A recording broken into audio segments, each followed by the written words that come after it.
हाँ जी, तो कल हमने कल्चर शुरू की थी।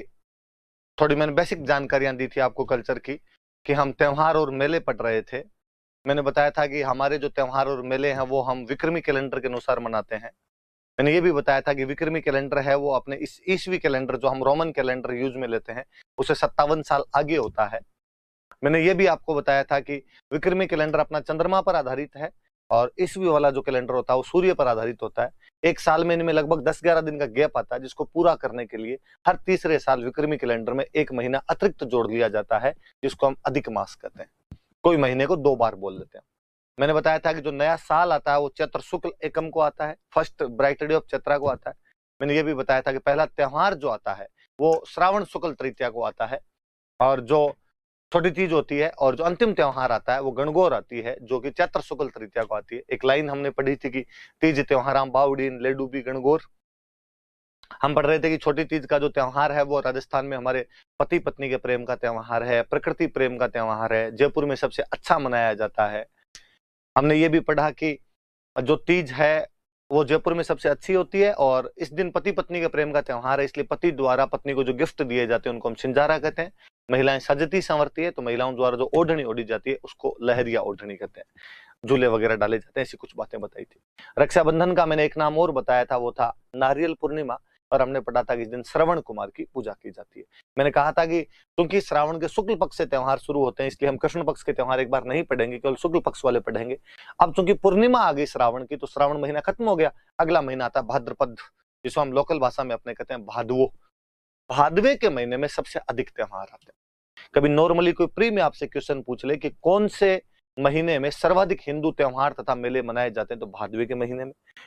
प्री में तो पूछे नहीं पूछे ऐसा क्वेश्चन, इंटरव्यू में कई बार वो उठा के पूछ लेते हैं कि भाई अपने जो त्योहार आते हैं ये कौन से महीने में ज्यादा आते हैं। आप निश्चिंत होकर कहना कि सर भादवे के महीने में ज्यादा आते हैं। अक्सर मम्मी के मुंह से कभी घरों में सुना होगा कि अक्सर बोलते रहते हैं कि भाद्रो महीनो मोटो महीनो है, कि भादवे का जो महीना है वो बड़ा महीना है तो उसमें त्योहार वगैरह ज्यादा आते हैं, इसलिए बड़ा महीना है वो अपने आप में। हम उसकी शुरुआत करते हैं। मैंने बताया था कोई महीना आता है तो पहले उसमें कृष्ण पक्ष आता है, बाद में उसमें शुक्ल पक्ष आता है। तो पहले अपने कृष्ण पक्ष वाले त्योहार पढ़ेंगे। श्रावण वाले तो इसलिए नहीं पढ़े थे क्योंकि मैंने बताया था कि शुरुआत ही किससे होती है, शुरुआत छोटी तीज से होती है और छोटी तीज शुक्ल पक्ष में आता है, इसलिए मैंने शुक्ल पक्ष ले लिया था। हम घूम के आएंगे, श्रावण पे पहुंचेंगे, भाद्रपद के तो हम पढ़ेंगे। श्रावण की शुक्ल पक्ष की तृतीया मैंने बताया था तीज। तीज का मतलब होता है मां पार्वती, मां पार्वती की सवारियां वगैरह निकाली जाती है। श्रावण की शुक्ल पक्ष की तृतीया के 15 दिन बाद भाद्रपद की कृष्ण पक्ष की तृतीया आ जाती है। श्रावण की शुक्ल पक्ष की तृतीया को हम कल पढ़ रहे थे, उसको कहते हैं छोटी तीज। भाद्रपद की बड़ी पक्ष भाद्रपद की कृष्ण पक्ष की जो तृतीया आती है इसको हम कहते हैं बड़ी तीज। बड़ी तीज कहते हैं। भादवे का महीना बड़ा महीना है तो इसकी तीज भी क्या हो जाएगी, बड़ी तीज हो जाएगी। बड़ी तीज है तो धीरे धीरे हमने गांव में इसका नाम लेना शुरू कर दिया बूढ़ी तीज। बूढ़ी तीज भी है।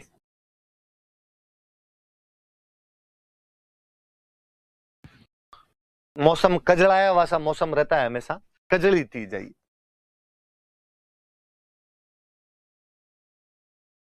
घरों में सातू बना बना के खाते हैं इसलिए सातुड़ी तीज है।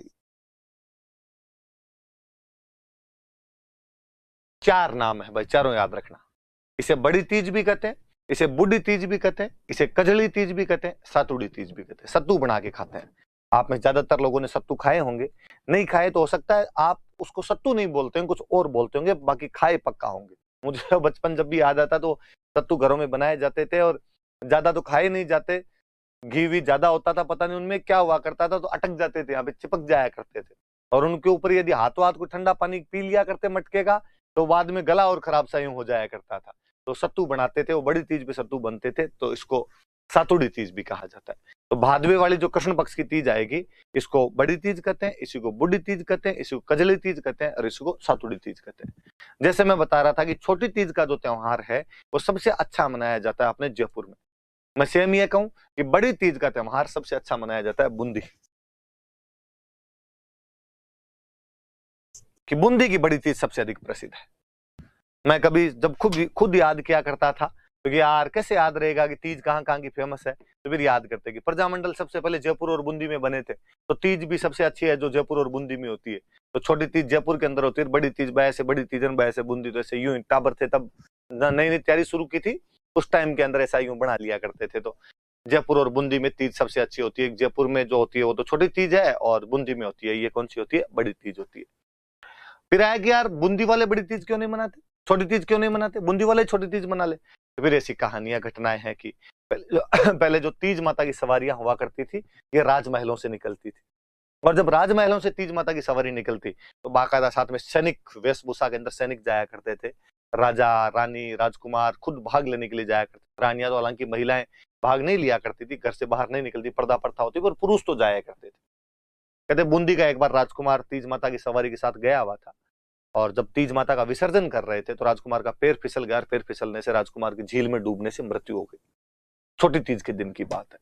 हमारे गांव में अक्सर ये भी होता है कि यदि किसी त्योहार के दिन किसी परिवार के सदस्य की डेथ हो जाए तो वो त्योहार मनाना हम बंद कर देते हैं, और गांव में अक्सर बोलते हैं आंट लागी, कान पड़गी, कि भाई अब इस दिन हमारे आंट लग गई, अड़ गई ये बात, अब ये त्योहार हम नहीं मनाएंगे। कब तक नहीं मनाएंगे, जब तक घर के अंदर कोई नया सदस्य जन्म ना ले ले। घर के अंदर यदि इस दिन यदि कोई बच्चा हो जाएगा तब हम कहेंगे कान या आंट हमारी टूट गई और अब ये त्योहार हम मनाना शुरू कर देंगे। अब इसका अगला पक्ष मुझे बहुत अच्छा लगता है कि घर में नया सदस्य आ जाए, घर में कोई नया बच्चा पैदा हो जाए। नए बच्चे की इस परिभाषा को हमने बहुत लंबे तक फैलाया, हमने उसको व्यापक किया, और हमने कहा नया सदस्य मतलब यदि गाय भैंस के भी बच्चा हो गया ना तो भी हम तो वो आंट तोड़ देंगे, और गाय भैंस के बच्चे को भी हम तो समझ लेंगे कि भाई अब हमारे आंट टूट गए, हम ये त्योहार मना लेंगे। इसका मतलब है कि हमने पशु पक्षियों को भी केवल पशु पक्षी नहीं माना है, उनको घर के सदस्य के समान माना है, उनका पर्सोनिफिकेशन किया है, उनका हमने मानवीकरण कर लिया था, हमारे सुख दुख के अंदर उनको भी हमने जोड़ लिया था।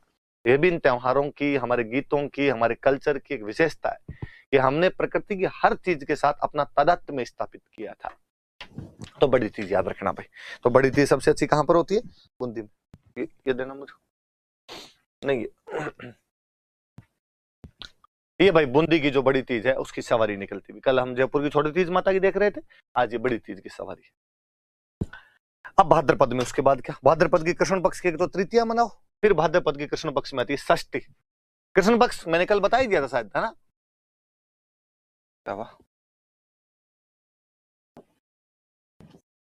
अच्छा, डार्क फोर्टनाइट,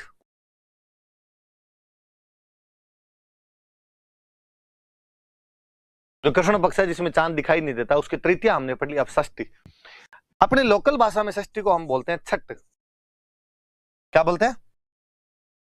छठ कहते हैं इसको। अंग्रेजी में आप छठ लिखिए, या आप चाहो तो इसको सिक्स्थ डे लिख सकते हैं, जो भला लगे वो लिख लो अपने। षष्ठी या छठ, छठा दिन है कुल मिला के बात ही। दो चीज होती है, एक तो अपने बोलते हैं इसको ऊब छठ, और एक अपने इसको कहते हैं हल छठ। और जब हल छठ कहते हैं तो हम इसका साथ एक नाम और जोड़ते हैं, हम कहते हैं ये बलराम जयंती।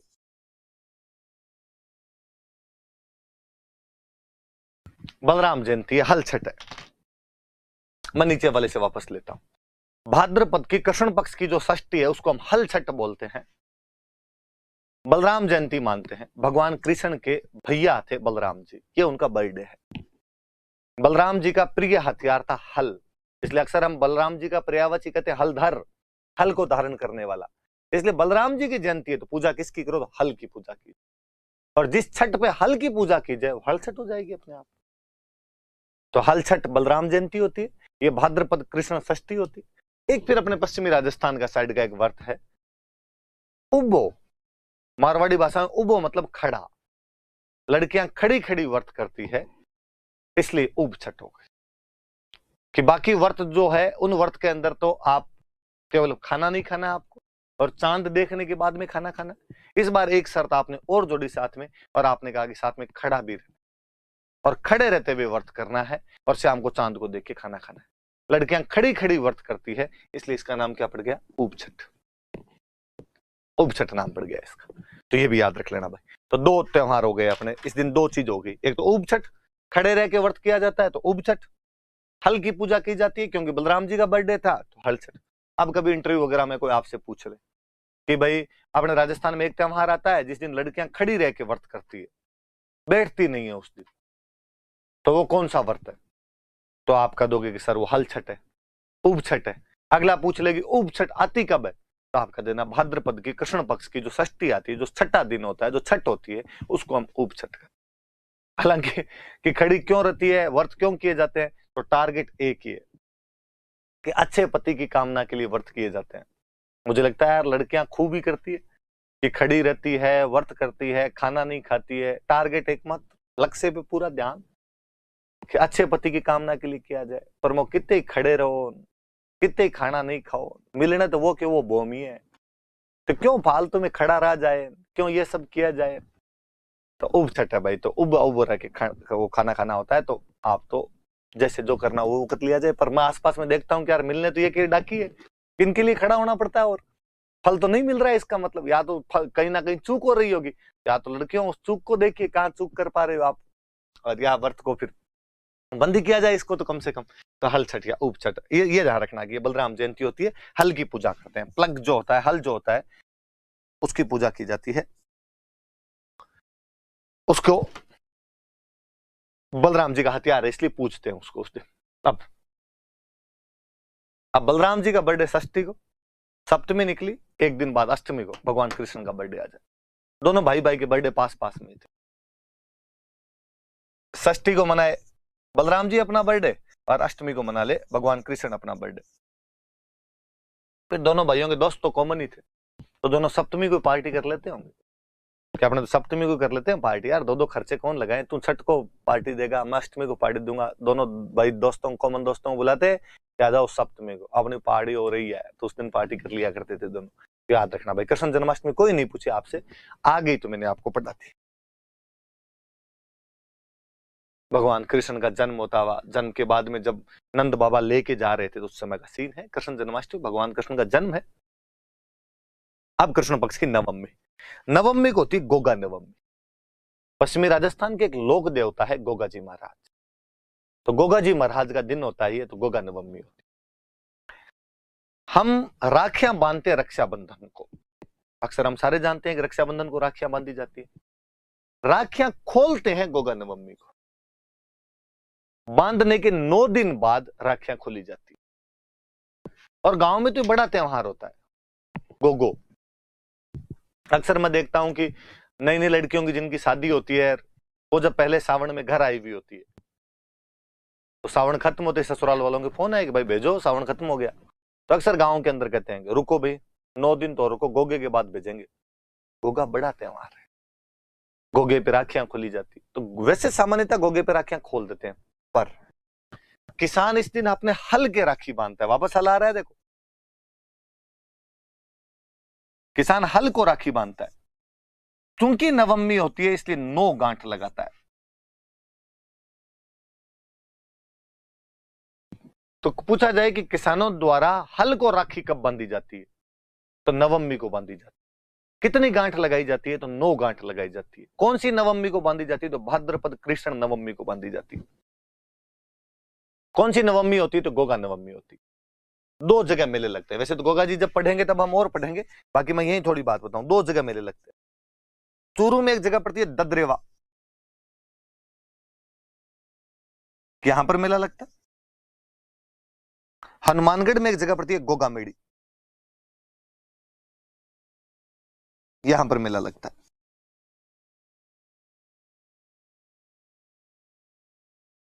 दो जगह जहां पर मेले लगते हैं, चूरू में ददरेवा और हनुमानगढ़ में गोगा मेड़ी।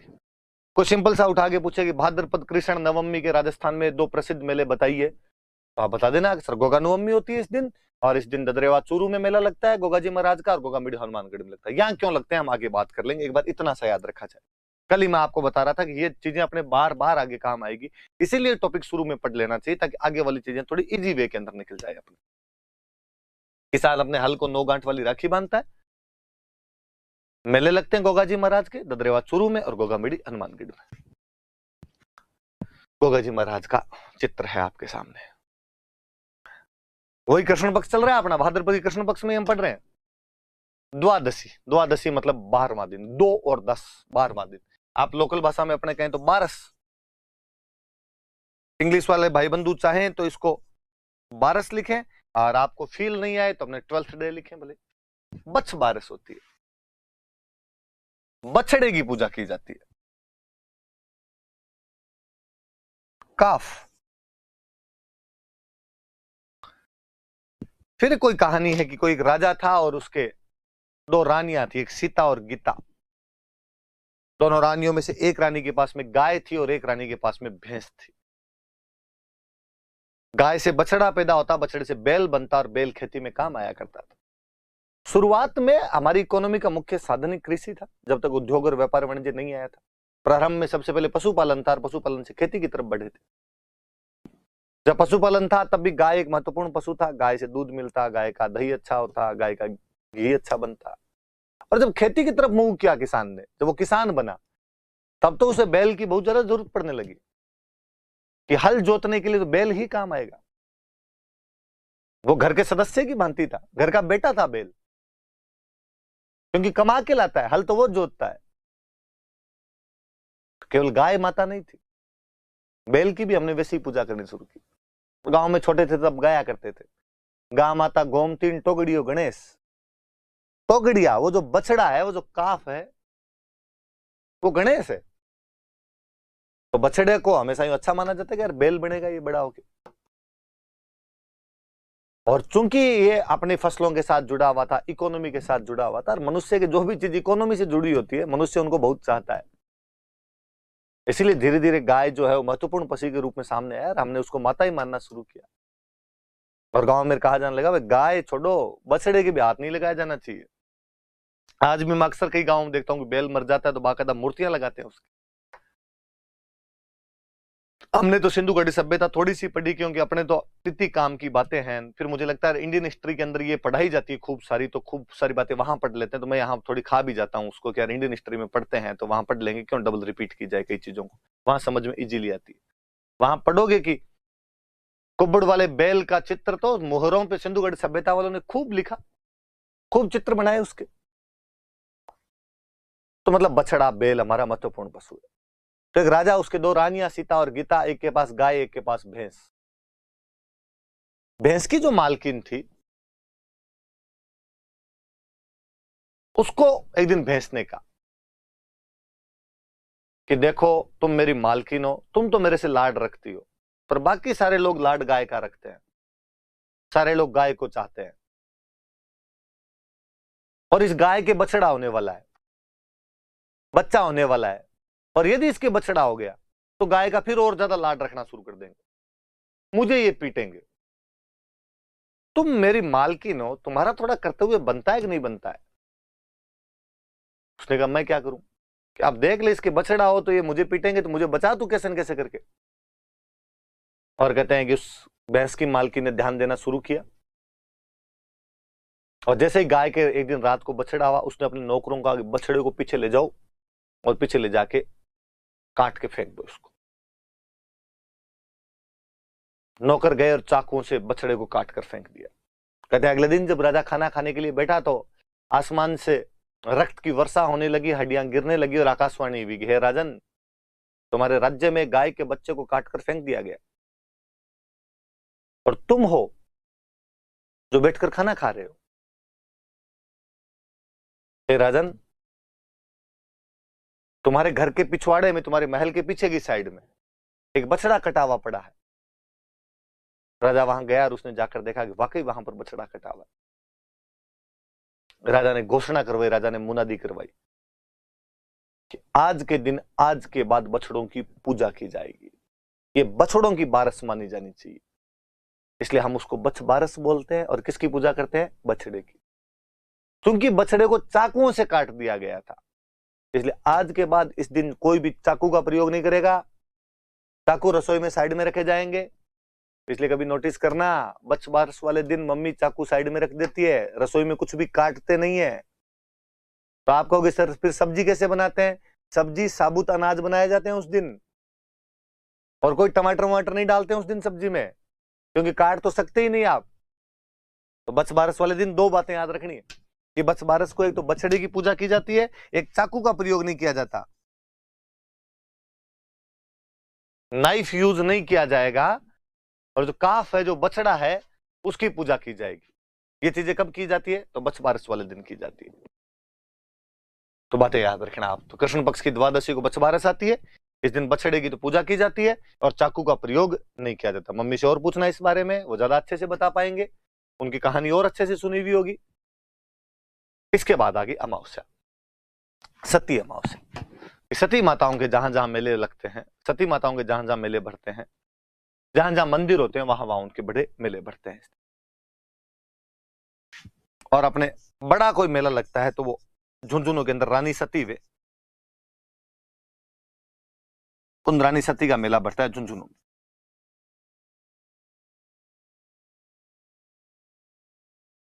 दोनों बातें याद रखनी। रानी सती का मंदिर कहां पे है? तो झुंझुनू के अंदर है। रानी सती का मेला कब लगता है? तो भाद्रपद की अमावस्या को रानी सती का मेला लगता है। मैं यही दो चार बात और बताऊं तो, ये जो रानी सती थे, इनका वास्तव में नाम था नारायणी देवी। इनके पति का नाम था तन धन दास अग्रवाल, और अपने पति के साथ में सती हुए थे। तन धन दास अग्रवाल के साथ में सती हुए थे। सतियों की रानी कहते हैं हम इनको, सतियों की दादी भी कहते हैं, दादी सती भी कहा जाता है। आपके दिमाग में एक रानी सती थे कौन, तो याद रख लेना कि वास्तव में नाम तो इनका नारायणी देवी था। अपने पति तन धन दास अग्रवाल के साथ में सती हो गए थे। इन्हें हम दादी सती भी कहते हैं, सतियों की रानी मानते हैं। इनका मेला झुंझुनू में लगता है और भाद्रपद अमावस्या को लगता है। अमावस्या आते कृष्ण पक्ष खत्म हो जाएगा आपका।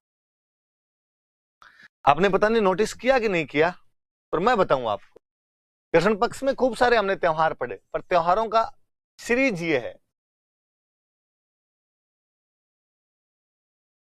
कृष्ण पक्ष के जो भी त्योहार पड़े वो 3, 6, 9, 12, 15 है। 3 का पहाड़ है। 3 बड़ी तीज, बुढ़ी तीज, सातुड़ी तीज, कजली तीज, बूंदी में अच्छी। छठ, उब छठ, हल छठ या बलराम जयंती। नवमी, गोगा नवमी, 9 गांठ वाली राखी हल्के बांध दो, बाकी अपनी राखियां खोलते हैं। ददरेवा, चूरूर, गोगामीडी, हनुमानगढ़ में मेले भर लो। बछबारस के दिन बछड़े की पूजा कर लो, चाकू का प्रयोग करेंगे नहीं। 15वें दिन अमावस्या, रानी सती का मेला झुंझुनू में सती अमावस्या होती है। तन धन दास अग्रवाल के साथ नारायण देवी नाम की महिला सती वे थे, जिन्हों हम दादी सती या रानी सती के नाम से जानते हैं। 3, 6, 9, 12, 15 है।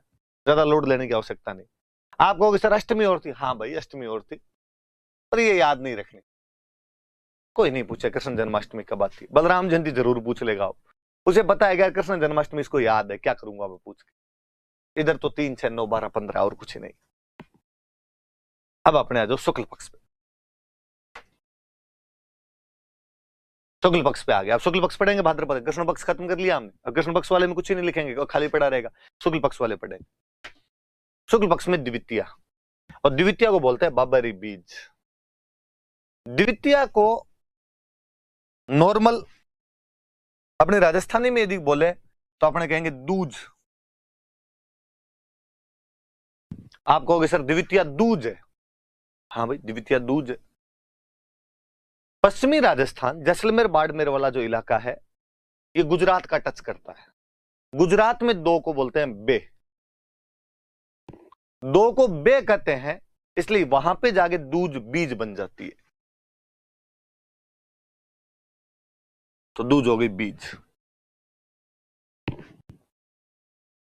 तो अपने कहते हैं दूज, वो कहते हैं बीज। तो दूज कह दो, बीज कह दो या द्वितीया कह दो, एक ही बात है। आगे लिखा बाबरी बीज। राजस्थानी में रा रे री, मतलब हिंदी का का के की। इसका मतलब तो हो गया की, इसका मतलब हो गया दूज या द्वितीया।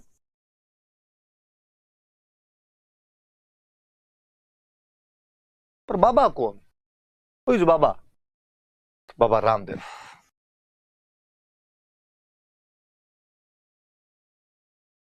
बाबा रामदेव की दूज है, बाबा रामदेव की द्वितीया है। ज्यादा अच्छे शब्दों में कहूं तो ये रामदेव जी की जयंती है। प्लीज कोई बाबा रामदेव कहते ये मत समझ लेना जो पेट को अंदर बाहर करता है, और आपको लगे ओ नो बाबा रामदेव की भी जयंतियां मनाने लग गए क्या लोग। ये पश्चिमी राजस्थान के बहुत बड़े लोक देवता है। जैसलमेर में एक जगह पड़ती है रुणीचा, कौन सी जगह पड़ती है? रुणीचा।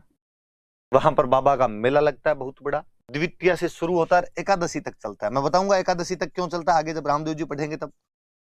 द्वितीया से शुरू करके एकादशी तक। Second bright day of Bhadrapada से शुरू होता है, 11th bright day of Bhadrapada तक चलता है। इतने पैदल यात्री जाते हैं, इतनी भीड़ होती है, इतनी भयंकर भीड़ होती है कि जोधपुर से आगे के जितने बस स्टैंड है, जोधपुर से आगे के जितने रेलवे स्टेशन है, उन पर तिल रखने की जगह नहीं होती।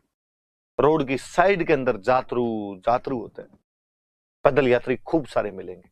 हम कहते हैं इतनी भीड़ या तो कुंभ के मेले में करते हो या मारवाड़ में रामदेव जी के मेले में करते हो। हम कहते हैं बाबा रामदेव का जो मेला है ये मारवाड़ का कुंभ है।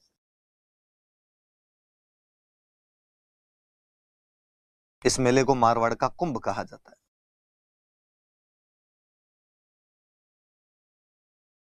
तो द्वितीय और बाबरी बीज है जो रामदेव जी की जयंती होती है। बाबा यहाँ पे रामदेव जी है, बीज का मतलब दूज है, रामदेव जयंती होती है। जिसका मेला जैसलमेर में एक जगह पड़ती है रुणीचा, वहां पर द्वितीया से शुरू होता है, एकादशी तक चलता है। आगे हम पढ़ेंगे द्वितीया को उनका जन्म हुआ था, जो कि नाम से पता चल रहा है रामदेव जयंती। एकादशी को रामदेव जी ने इस जगह पे समाधि ली थी, तो उनका मेला द्वितीया से एकादशी तक चलता है। चूंकि बहुत बड़ी संख्या में लोग आते हैं, इसलिए हम इनको मारवाड़ का कुंभ कहते हैं। आने ही यदि आप में से किसी ने यदि रामदेव जी महाराज का वो भजन सुना हो तो उसकी लाइनें, थाने तो ध्यावे आखो मारवाड़ जी, आखो गुजरात जी। राजस्थानी भाषा में आखो मतलब पूरा। अक्सर गांव में छोटे थे, पूरे दिन घूमते रहते, दिन में रोटी खाने भी नहीं आते। मम्मी शाम को कहा करती थी आखो दिन रो तो फिरे। आखो दिन मतलब पूरे दिन घूम रहा था तू, आज खाना खाने नहीं आया। तो गाने की लाइन है, थाने तो ध्यावे आखो मारवाड़ जी, मतलब आपको पूरा मारवाड़ ध्यावे मतलब पूजा करता है। थाने तो ध्यावे आखो गुजरात जी, पूरा गुजरात आपकी पूजा करता है। जिस आदमी के मारवाड़ और गुजरात दोनों पूजा करेंगे, उस आदमी के यदि यात्री नहीं आएंगे तो किसके आएंगे? तो बाबा रामदेव के मेले में खूब सारे यात्री आते हैं, इसलिए हम उसको कहते हैं कि मारवाड़ का कुंभ है। तमाम बातें याद रखनी है। बाबरी बीज है, रामदेव जी की जयंती होती है, जैसलमेर के रुणीचा में मेला लगता है जो द्वितीया से शुरू होकर एकादशी तक चलता रहता है। अधिक पैदल यात्रियों की संख्या के कारण इस मेले को मारवाड़ का कुंभ कहा जाता है। याद रह जाएगी बात? ये भाई बाबरी बीज याद रखना आप। ये रामदेव जी के मेले, भीड़ देखो भयंकर भयंकर भीड़ पड़ी हुई एकदम। ये रामदेव जी का फोटो है। बाकी ये गोगा जी महाराज, रामदेव जी महाराज, तेजा जी महाराज, बाबू जी महाराज, ये हम लोक देवता पढ़ेंगे। मैं और अच्छे से इनकी खूब सारी बातें बताऊंगा। यहाँ पर मैं थोड़ा थोड़ा इंट्रोडक्शन दे रहा हूँ कि वहां मैं पढ़ाऊं तो अचानक किसी को ये नहीं लगे कि बाबा रामदेव मतलब पतंजलि है, कोई ये ना कह दे। फिर आए शुक्ल पक्ष में। शुक्ल पक्ष में इस बार आया चतुर्थी। मैंने आपको कल एक बात बताई थी कि चतुर्थी कभी शुक्ल पक्ष में आ ही नहीं सकती। चतुर्थी आएगी तो हमेशा कृष्ण पक्ष में आएगी। पर मैंने कहा था कि एक अपवाद है, भाद्रपद वाली जो शुक्ल पक्ष की चतुर्थी है वो तो आएगी, क्योंकि ये गणेश जी का बर्थडे है। अब बर्थडे तो उनका हो सकता था, तो ये गणेश चौथ है वास्तव। गणेश चतुर्थी बोलते हैं। कहते हैं इसी दिन इनके पापा का बर्थडे होता है, शिव जी का, तो शिव चतुर्थी भी कहते हैं। हालांकि यहां मैं नहीं कहूंगा कि दोनों बाप बेटे साथ में पार्टी कर लेंगे। वहां मैंने कृष्ण बलराम जी के लिए कह दिया था, क्योंकि भाई देखो दोनों के फ्रेंड सर्किल अलग अलग है। गणेश जी वाला फ्रेंड सर्किल है वो तो लड्डू वड्डू खाने वाला है एकदम, वैसे शिव जी वाला भांग धतूरे पिए, कोई गोरा भांग रगड़ के बोली तेरे संग भूतों की टोली। उधर साथ में भूत रहे भांग पिए, तो बाप बेटे का कनेक्शन थोड़ा बैठता नहीं है। तो सीधी सी बात है। तो गणेश चतुर्थी और शिव चतुर्थी, ऐसा कहते हैं कि इस दिन यदि आप चांद देख लो तो कलंक लग जाए, तो कलंक चतुर्थी है। लोकल भाषा में अपने कहते हैं कि चांद ने इस दिन चतराई दिखाई थी ज्यादा, इसलिए चतरा चौथ है। ये याद रखना, चतरा चौथ। मुझे याद है एक बार प्रिया मेंस में भूल रहा हूं, पर 2010 के किसी एग्जाम में क्वेश्चन था कि चतरा चौथ कब मनाई जाती है। चतरा चौथ के बारे में आप क्या जानते हैं? भाद्रपद शुक्ल चतुर्थी को चतरा चौथ कहा जाता है, जिसे हम गणेश चतुर्थी, शिव चतुर्थी, कलंक चतुर्थी या चतरा चौथ के नाम से भी जानते हैं। कहानी है कि गणेश जी महाराज का जन्मदिन था। गणेश जी महाराज सुबह सुबह तैयार होकर बैठे थे, खूब सारे गिफ्ट आए हुए, खूब सारी मिठाइयां आई हुई, मोदक खाए बैठे बैठे, लड्डूवन का भोग लगे, संत करे सेवा वाली फीलिंग ले रहे थे भगवान गणेश। और कहीं से चंद्रमा आ गया, और चंद्रमा ने आगे गणेश जी की मजाक उड़ानी शुरू कर दी। और चंद्रमा ने गणेश जी का, यार गणेश तो शक्ल देखी तेरी कांच में, कैसा दिखता है तू? सूंड लटका हुआ तेरे आगे, मोटा सा, चला जाता ही नहीं तेरे से हाथी। गणेश जी ने कई देर तो कहा कि बढ़ने दो, अपने लड्डुओं पे कंसंट्रेशन किया जाए, क्या पड़ा है, बोल के चला जाएगा। चंद्रमा ने और यूं कुचरनियां करनी शुरू की। तो एक मुझे देख, कोल्ड डूड हैंडसम एकदम, हर आदमी मेरे के अंदर खुद की जान देखता है, एक तू देख ले। कभी कोई कहता है कि हमें गणेश जैसा बॉयफ्रेंड मिले? सब कहते हैं हमें चांद मिले। लड़के लड़कियां दोनों चांद की कामना करते। गणेश जी गुस्सा आया और गणेश जी ने कहा कि गोरे रंग पे ना इतना गुमान कर कि घमंड, तुझे रूप का घमंड है तेरे। जा चंद्रमा, आज के दिन यदि तुझे कोई देख लेगा तो उस पर चोरी का आरोप लगेगा, कलंक लग जाएगा। लोग आज के दिन तो तेरा चेहरा देखना भी पसंद नहीं करेंगे। और हम कहते हैं कि चौथ का चांद यदि देख लिया जाए तो कलंक लगता है, इसलिए कलंक चतुर्थी है। कहते इस कलंक से तो भगवान कृष्ण नहीं बच पाए थे। उन्होंने एक बार चौथ का चांद देख लिया था और उन पर आरोप लगा कि श्यामंतक मणि उन्होंने चुरा लिए। पता चला यार, भगवान कृष्ण ऐसा कैसे कर सकते हैं, वो क्यों चुराएंगे ये चीज। फिर विश्व के प्रथम पत्रकार नारद मुनि ने बताया कि कृष्ण ने एक बार चौथ का चांद देखा था, इसलिए ये कलंक तो झेल नहीं थे, इसलिए आरोप लगाया आप पर ही। जब उस आरोप से भगवान कृष्ण नहीं बच पाए तो आपकी और मेरी औकात ही क्या है। नहीं देखना चाहिए चौथ का चांद। चांद ने चतुराई दिखाई थी तो चांद को उसका फल मिला कि चौथ का चांद देखना भी लोग पसंद नहीं करते। जहां जहां गणेश जी के मंदिर होंगे वहां गणेश चौथ के मेले लगेंगे। अपनी किताबों वाले दो मेले ज्यादा बड़े बताते हैं, या मैं यूं कहूं कि आरपीसी इन दो मेलों के बारे में क्वेश्चन पूछ लेती। एक रणथंभौर में एक मेला, त्रिनेत्र गणेश मेला।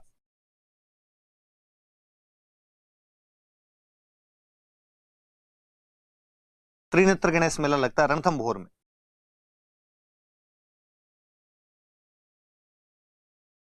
एक जैसलमेर में एक मेला लगता है चुंगी तीर्थ।